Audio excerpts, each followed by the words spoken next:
Welcome back to Super Wall Jump, a podcast where we talk to video game creators, to consumers, and everything in between. Today, I have Dylan Diamond, developer for Scuttle. Hello. So, Dylan, who are you, aside Hi, from the intro that I just gave? Hi, I'm Dylan. Currently working on a game called Scuttle. It features a crab that runs along a beach, and it's a high-speed 3D platformer with some rhythm game elements. So kind of like a 3D Sonic game, but with keeping that tempo of Guitar Hero. Yeah, so you can't just focus on keeping the beat or running really fast. You have to try and do both. Yeah, it's a weird mixture of genres, but it's very interesting to play, and the people at DreamHack seem to enjoy it. So I'm excited to continue working on it. Yeah. So why make Scuttle? Why make a game about a crab running on a beach that's also a rhythm game? Sure. So, about a little over 2 years ago, I was sitting on a beach reading a game design book by Jesse Shell called The Art of Game Design, a Book of Lenses. It's a really good read for anybody doing anything creative, let alone game design. Um, but it was talking about like trying abstract moving styles or just something out of the ordinary with controls. And so on the beach, I was thinking about crabs, and I thought, what if you created a game where every leg of a crab was a keyboard key, and you had this very kind of weird movement style that could be fun to play?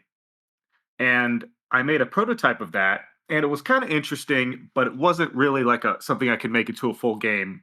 But I realized I really enjoyed the concept of like having a 3D character as a crab and moving in kind of abnormal ways.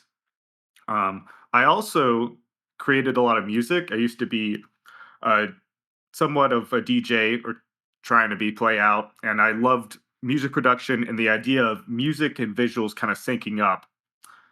And so I thought, what if I could somehow add some sort of rhythmic element to this?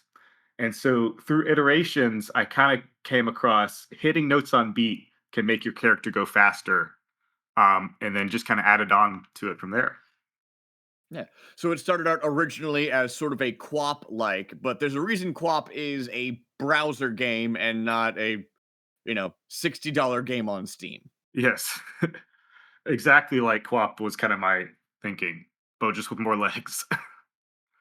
Yeah, but the thing also with humans is that humans are bipedal, which means we can fall over. If you're a crab and you mess up with one of your legs, you do just kind of like lay down. Yeah, the original like prototype I had was you pressed keys really fast back and forth so that you would kind of click and clack like a crab. Um, yeah, it was interesting, but definitely not as fun as the current version. That makes sense. So you mentioned that all the music in the game comes from you, right? Yes, that's correct. What has your production process for the music been? Sure. So when I used to make music, it used to be a little bit more, I guess, artsy and less systematic when I was making for my DJ career under Manic Machines was my artist name. But for this project, as a game, you kind of have to just get stuff out there and in place. So I've been much more methodical in how I do it.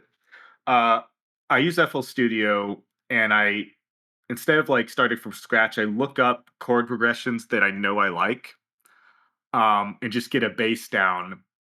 And then I have a template file for making songs, which I've never really done before, but this one's pretty involved. So it already has all the drums picked out, all the synth sounds roughly picked out. So it takes a lot of the like guesswork when you're just starting out and you just need to make something. Yeah, so okay, cool. Doing this project. I am going to be using this instruments because if you're making a game, everything sort of has to fit the same theme, unless you're doing like wildly different levels. Like, oh, hey, this one's in space, this one's in the desert, this one's underwater. In which case, you can get a little bit more weird musically. But your Yeah, game is about a crab running on a beach. You probably want it all to at least sound similar. Yeah, and like the constraints, um, this happens in a lot of creative media, but the constraints actually help the process move along swiftly. Um, like having knowing that like okay, it has to be around 120 beats per minute, and for at least the first few tracks, it has to be four on the floor, so every beat has a hit because that makes the game uh more easier to pick up and learn. So like having these constraints that would normally I wouldn't have kind of helped me create these tracks a lot faster and not have to worry too much about I guess making choices on my own, if that makes sense. That makes sense. Can you tell our listeners what four on the floor means? Sure. So four on the floor um, means that every quarter note usually is the downbeat. Downbeat meaning like a kick. So a lot of house songs or pop music where every beat is a kick uh, could be considered four on the floor. Usually it's at a kind of danceable tempo. So I'd say like 120 beats per minute, which is kind of your average uh, pop house music area. And audio wise, listener, that sounds like bump, bump, bump, bump, bump, Yeah, bump, bump, bump. Uh, exactly. Pretty stable, but also that's not a bad thing, especially if you're trying to make a good dance track.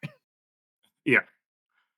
Uh, People love to listen to something that they can relate to and kind of in some way have already heard before. Um, it's generally easy to introduce to people. Yeah. Why 120 beats per minute? Why is that your go-to as opposed to like 130, 110, or 100? Uh, so I guess it's when I was playing in the early levels, it seemed like the easiest to tap along to while you were moving as the crab. And it's also not too slow in that in the game, you have to trigger things on beat.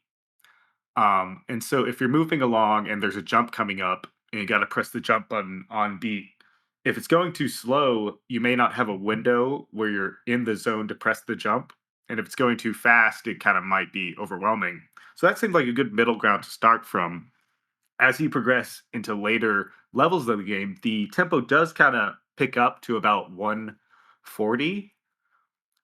So it does kind of have some more energy in those later levels. And some more variance overall. Yeah. But no one's getting up to 200 beats per minute. Not in this current version. Maybe there'll be a mod with something like that, but yeah. I mean, thinking about it, it does sound similar to Crypt of the Necrodancer, which I don't know if you've ever played. It's on my list. I do want to play it. Just haven't gotten around to it. Looks really interesting though. It is a very similar style of gameplay where you have to do stuff on the beat, and if you do not do it on beat, you do not perform an action. And in a game that is a dungeon crawler that is also time limited, um, when the song ends, the level is over, whether you want it to be or not. You don't want to waste any actions. Right. Huh. Yeah, I'll have to check that out. There's a lot of rhythm games that are I'm interested in. I'm also interested in the Rhythm Doctor. I think that's a pretty big one. Um, yeah, I it's haven't heard of that one. What is that one about? uh, don't know to be honest. Apparently, it has a really good story. It's like a 2D style game where you have these really kind of distracting visuals and like vibrations on screen, but the rhythm is pretty simple, and all you have to do is click on beat. But it kind of gets more complicated. Um, I think it's getting pretty popular. Sort of in the style of playing drums. All right, cool. You can do this simple beat. Now we need you to get a little bit more complicated with it. Yeah. Makes sense. Um, so what got you interested in music production to begin with?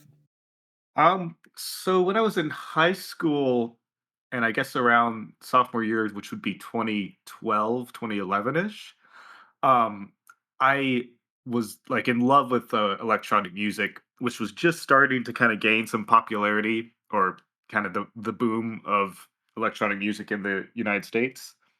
Um, But even before that, I was kind of really interested in like house music, some of the early dubstep stuff, and I was also, playing a lot of games and using my computer a lot. And so I realized I wanted to try this like music production stuff and just get into it. So for like a class project, which was like a year-long project to learn a new skill, I chose music production, and I was able to get a copy of Fruity Loops and just start toying around with it. And then I guess the rest from that is history. I've always been interested in music. I've played a little bit of piano growing up, but I don't think my like creativity really took hold in music until I started digital music production. Makes sense. What would you say is your favorite artist? Um, I mean, I've always loved Avicii growing up. Daft Punk probably would be my favorite in terms of the electronic world. In terms of like more analog or alternative rock, I love Modest Mouse and Jack White. Um, it's kind of a mix of genres. Understandable. And are those various genres represented in Scuttle?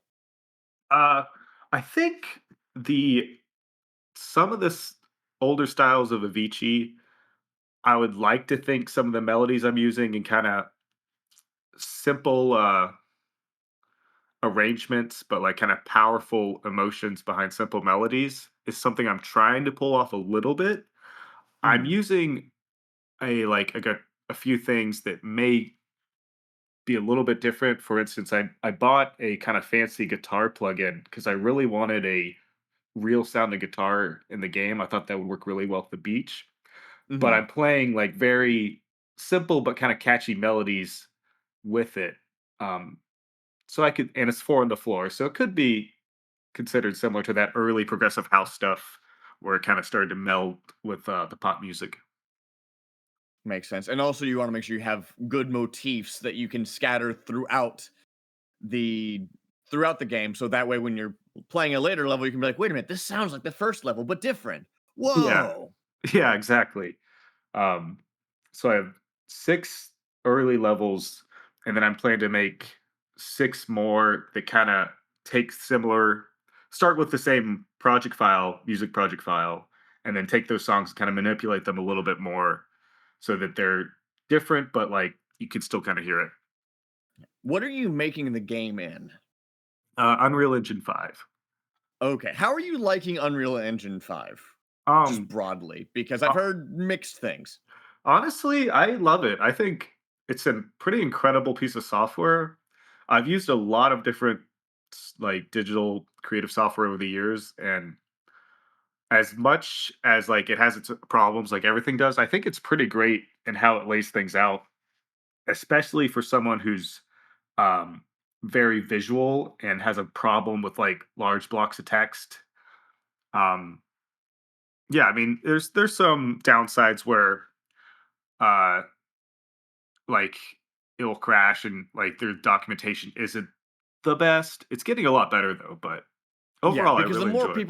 the more people that use it, the better the documentation will be because there's gonna be more tutorials and there's gonna be more people that ask the questions of, "Hey, I'm having problems getting this to work.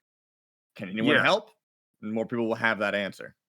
Yeah, and there's a big community out there for it of um so it's pretty supportive. And I love blueprints, which is what this game is made in.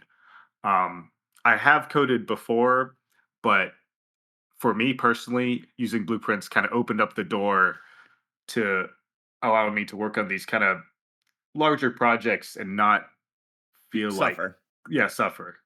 Not a big, like, just reading through blocks of text kinda guy. I completely understand. At a certain point, it all starts to swim together. So how do you make sure the music is synced up properly? Because if, listener, if you look at the trailer or play the game, you'll notice that basically everything in the world is synced up to the beat, sort of a la Hi-Fi Rush, where a lot of the background and everything in the world will move to the beat of the song. So how do you make sure that that gets synced up properly? Yeah, well, first I'll say that Hi-Fi Rush was probably the biggest inspiration for this game out of any other game. Um, but keep the music synced up, I use a plugin called I think it's called MIDI Engine 3. It's by Algo Syntax. And essentially, what it allows me to do is play an audio file with the Unreal Engine's quartz clock system, which is kind of like their internal, very precise timer for having things happen um, synchronously. And Makes it, sense. yeah, so it lets me play an audio file, and at the same time, it also lets me play a MIDI file. And a MIDI file is short for a musical instrument device interface. But basically, it's just a collection of notes and their like velocities and some other parameters, but a collection of notes that you can play and it will send out triggers. Or rather, I can listen to the MIDI file in other blueprints or in other code files and send out event triggers. So with that, that's all the really like mechanism I need to make things happen on beat. There's a lot that goes into making it like sure like it doesn't break or like a song isn't playing over the end of another song that like I have to take care of. Um, Mhm. and there's a lot of troubleshooting where like I used to have to play things really quietly in background so that they would be in memory by the time they're actually played for real. And so they wouldn't be like desynced. A lot of annoying stuff like that has been troubleshooted. But overall, that's the gist of it. Makes sense. And I bet that means you also have to really work on optimization for the game because, well, if I am playing a rhythm game and then my game lags, I'm going to get thrown off rhythm. And if it seems as if the world is all tied to the same internal clock, if the game lags, everything lags. So you might get thrown off by half a beat or something. Yeah, I've done a lot of work kind of in my broadcaster blueprint to make sure that even if there is some sort of lag, like it'll catch itself and not have everything be desynced. Um, I'm still testing it on like lower end PCs to make sure that doesn't happen when like a lot of events happen at the same time. But for the most part, relatively recently, I've been pretty happy that nothing has caused it to break. Fingers crossed, though. I mean, my experience with coding projects is really not breaking is really what you want. It's sort of like having a Yeah, car. How long can you drive the car until it breaks? yeah. It's like how rough does this road get, and how good is this car? Yeah, and you can do things to make the car last longer, but eventually the car will break. Yeah, and you never know like what someone will experience on a certain machine. Even at DreamHack, I saw like a couple bugs that of levels that I played like hundreds of times, and like there was a bug that I'd never seen before. Of course. Yeah. So you've mentioned DreamHack a couple times, and that's where I met you and asked you to be on the show. Um, have you been going to many conventions to market Scuttle? Um, Not a lot of like I'm trying to do more now that I've kind of got a better roadmap. But I go to like Atlanta game dev meetups. I also went to Siege, which is a very small but really fun game festival. I did go to a auxiliary event to CES last year, which was like a VR event, which was probably the first time I kind of showcased the game to just the general audience and not game dev people. That was Mhm. a good experience. But other than that, not too many. I'm trying to do more. Yeah. Is that your main marketing for the game? Just going to conventions and letting people play test, or are you using stuff like social media or like streaming networks? So I was posting on social media somewhat uh, routinely couple months ago, but I was not getting the attachment or I guess the following that like was worth the time and effort that it was taking away from the actual development. Yeah. Um, and so I'm starting to reboot my social media accounts and have a bit more like thought into like what I'm posting, how I'm like posting it or how I'm getting it out there or what's my hook for each post. Um, so yeah, I'm starting to start the social media up again. And then as for streamers or streaming, not too much at the moment. I was able to give out a few keys at DreamHack to streamers that I met that enjoyed the game. And yeah, just trying to get the ball rolling. Yeah, marketing your game. The very first episode of this podcast talked about how hard it is to market your game, just broadly, because about 50 games come out every single day. Yeah. And granted, some of those games are shovelware, and some of them are made with AI and not very good. But it's still trying to stand out in a sea of games, even on a regular Tuesday, is going to be difficult simply due to the volume of games that come out every day. Yeah, it's a scary thing to think about, because a lot of work can go into a game project, and then even if your marketing's like just okay, it's it's how can you I guess how can you get a foothold and capture the imagination of enough people to really make something that's going to fund your next project? Yeah. Hey, can you get the money? Can you get money equivalent to the time you spent on the project, and then have money left over to make the next thing you want to make? Yeah. It's difficult. It's hard even for the best of times. Yeah, and even people who like have been very successful before and had previous projects that did very well sometimes don't even can't reproduce what they uh what they did before. um like there's this one game dev I was following who's really smart and everything they say, but their newest project did not do well and they had a lot of wish lists. So it's like it's a really fierce market.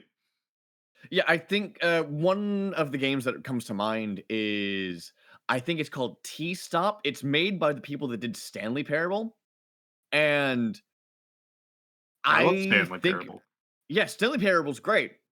And their next game, which is about serving tea at a rest stop, is completely different. And I heard basically no buzz about it, which goes to Huh. show just because you made one really successful game does not guarantee success going forward. Yeah. It is a constant battle. Well, I Have you did. been taking advantage of stuff like Steam Next Fest? So I did do Steam Next Fest, and I probably jumped the gun. It was at a time when I didn't know if this project was going to continue as much as it is now. Um, I was just like, let me just make the best little demo I can make and put it on Steam Next Fest. And I realized that I really liked the concept, and the people who did play it, which wasn't many, but seemed to like it as well. So I decided to continue on with it. It's unfortunate that you only get one Steam Next Fest per title. Uh, Oh, that is something I didn't know. So you get one and then you're done. yeah. Um, yeah, I mean, like hypothetically, you could like buy a new Steam page, change the title, and like hopefully Steam wouldn't get mad at you. But I don't think that's a smart idea. Um, but yeah, um, I'm kind of an example of what. Well, in one way, not what not to do, because usually what I've heard from online since doing Next Fest is that you should wait till you're like almost about released and then have Next Fest as like something that happens close to your release date so that you get a lot of people on board right before you actually, have your game come out that is available to buy. Yeah. But at the same time, I don't know if I hadn't had the experience of Next Fest of like getting the demo ready, getting the trailer ready, getting the page ready, and then had that positive feedback from all that. I don't know if this project would have come as far as it would have. So in a way, even though technically it was probably not the best time to promote the game through Next Fest, it did kind of help me really build the confidence to keep going with this project. And um, yeah, it's like in a weird way, it did help me out. Yeah. It wasn't necessarily effective for the game, but it was effective for you personally, and it's going to make the game better in the long run. Yeah, Because, well, getting hands and eyes on the game is something that'll help make the game better. yeah, it got me to get my act together and really get something that other people could see, and that kind of really got the ball rolling. And now you're taking the game to conventions like DreamHack and doing more social media stuff. So it helped spur that on. Yeah, and I was able to win a couple of awards at DreamHack. Oh So ho ho! What that's awards did you win? so under the Georgia Game Developer Association Sylvie Awards, I won Best Audio and Most Fun. So I can't complain with that. Uh, You won like most fun. I'd say that's a. There were dozens of games at DreamHack, listener. Winning most fun says a lot about the game. Yeah, I was delighted. Yeah, no, genuinely, congrats about that. That's a Thank you.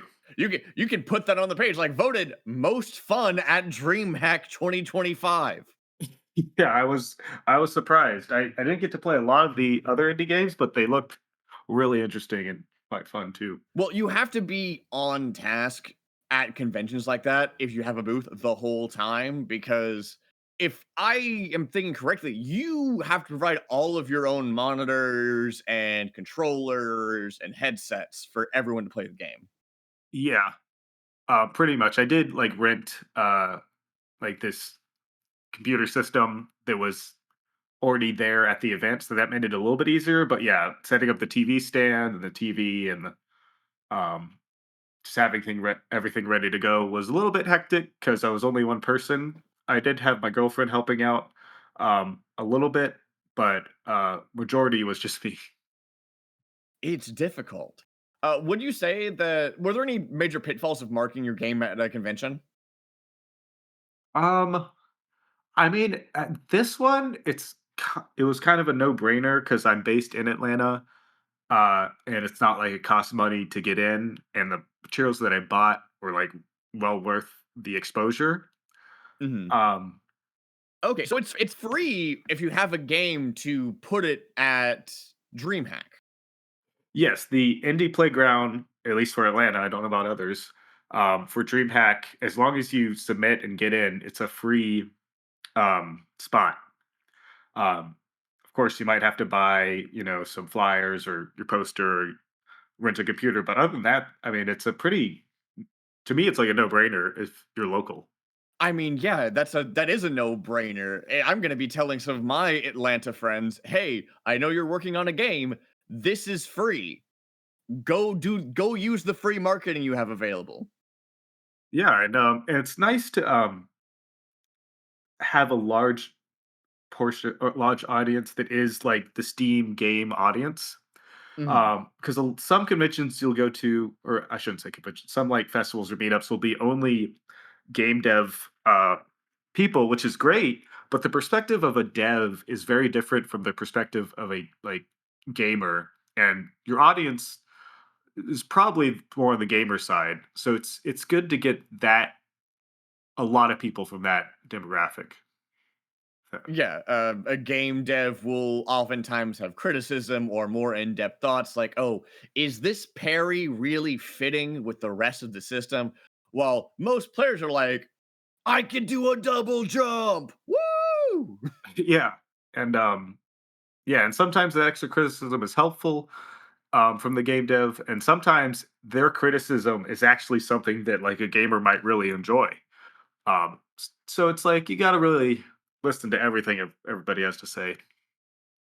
Yeah, I can think of Helldivers, a game that I enjoy greatly, where the developers have had a very different idea of what the game should be versus the players, and it has been a constant back and forth for the past 2 years of, okay, cool. The devs keep making changes until it gets to a point where the community is like, hey, the game is either not as much fun or it's running terribly, etc. And you have to balance making it a good game from a development perspective and also giving the players what they want, because sometimes the players want something that's not very good for them.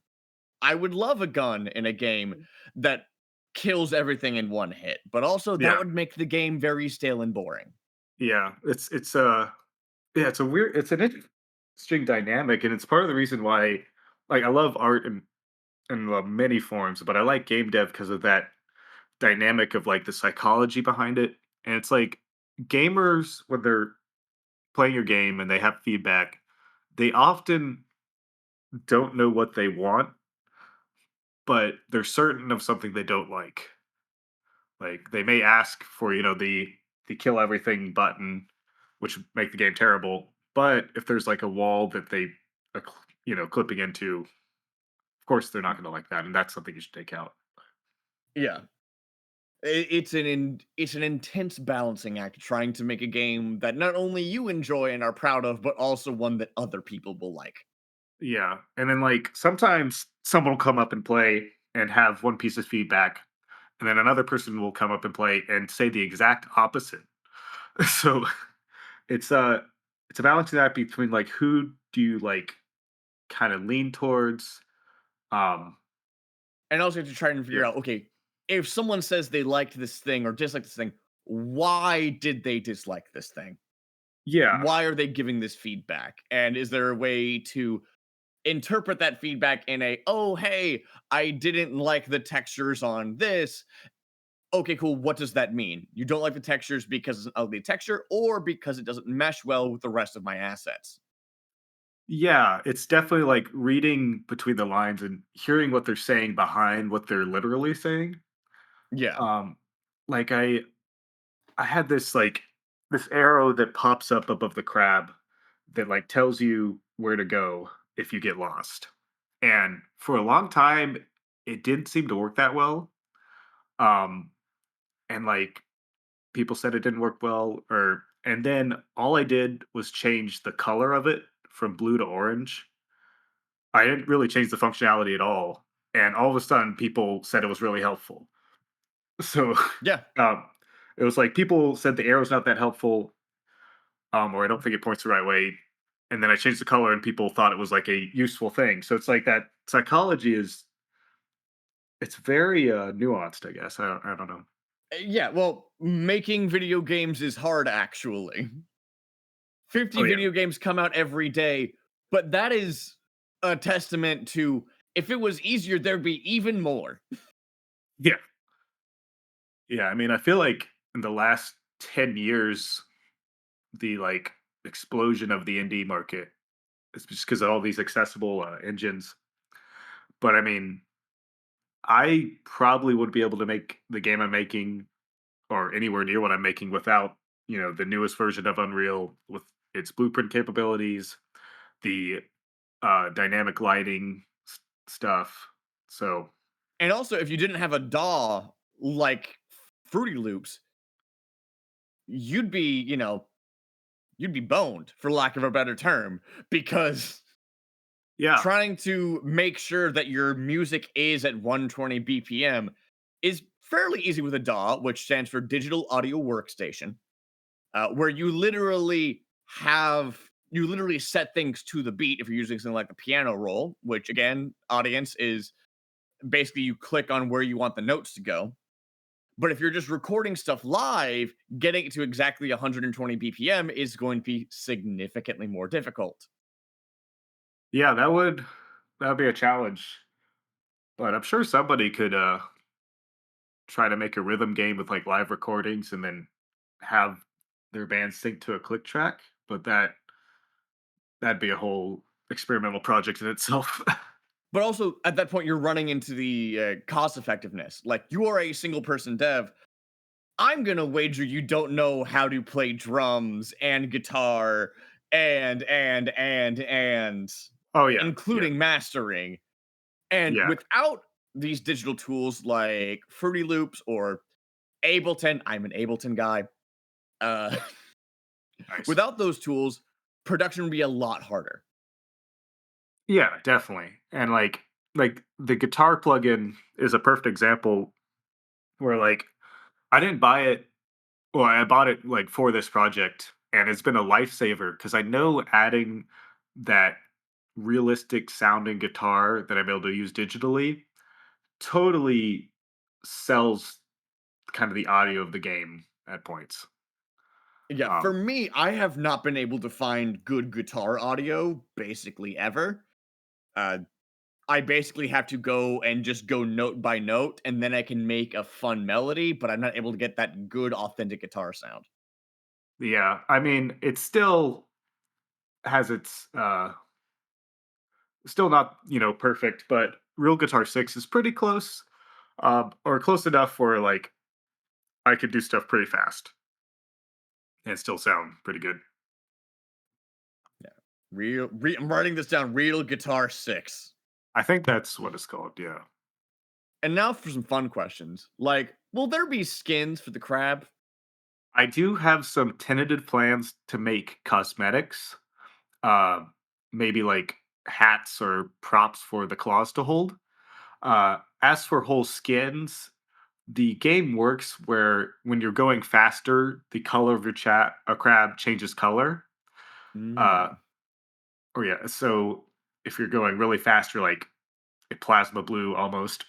But as for like whole skins, maybe not. But like as for hats and props, um, we'll see. But tentatively, maybe.